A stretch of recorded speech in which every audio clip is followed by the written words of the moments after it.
Hello everyone, আসসালামু আলাইকুম। সবাইকে ওয়েলকাম জানাচ্ছি নতুন আরেকটি রেসিপি দেখার জন্য।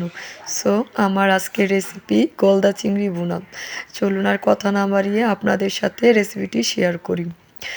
তো প্রথমে আমি চুলাতে একটা কড়াই বসিয়ে পরিমাণ মতো তেল দিয়ে দিলাম, দেন কিছু পেঁয়াজ কুচি দিয়ে দিলাম। এখন আমি পেঁয়াজগুলোকে কিছুক্ষণ ভেজে নেব। ভাজা হয়ে গেছে, এখন অল্প একটু পানি দিয়ে দিলাম।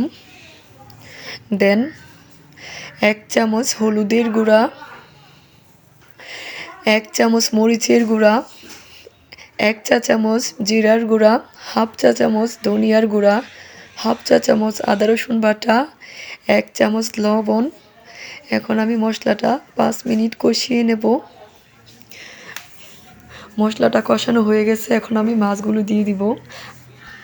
চিংড়ি মাছ ভেজে রান্না করলে সফট থাকে না, শক্ত হয়ে যায়। সো আমি না ভেজে রান্না করি, আপনারা চাইলে ভেজেও রান্না করতে পারেন। এখন আমি মাছগুলোকে আরও 2 মিনিট কষিয়ে নেব। এই তো কষানো হয়ে গেছে, এখন অল্প একটু ঝোল অ্যাড করে দিলাম। দিয়ে দিলাম কিছু কাঁচামরিচ ফালি, ধনিয়া পাতা। এখন এগুলোকে মিক্স করে নেব। এখন একটু ডেকে দেব।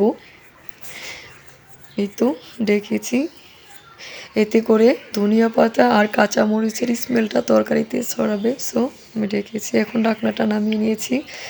আলহামদুলিল্লাহ, আমার রান্নার done. Thanks for watching my video. সবাই ভালো থাকবেন, সুস্থ থাকবেন। আল্লাহ হাফেজ, আসসালামু আলাইকুম।